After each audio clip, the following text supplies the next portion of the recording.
కోటి విద్యలు కోటి కొరకే అన్నట్టు మనం ఎంత పని చేసినా తినడానికే కదా ఈ వంకాయ కర్రీ.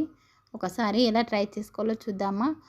ముందుగా ఒక బౌల్ పెట్టుకొని ఆయిల్ వేసుకొని ఆవాలు, జీలకర్ర, ఉల్లిపాయలు, పచ్చిమిర్చి, కరివేపాకు, పసుపు వేసి బాగా ఫ్రై చేసిన తర్వాత ముందుగా కట్ చేసుకున్న పొడుగు వంకాయలని వేసుకొని మంచిగా ఫ్రై చేయాలి. అందులోనే కొంచెం సాల్ట్, టమాటా ముక్కలు వేసుకొని మంచిగా ఫ్రై చేసిన తర్వాత ఒక గ్లాస్ వాటర్ పోసుకొని ఒక 10 మినిట్స్ మగ్గనివ్వాలి.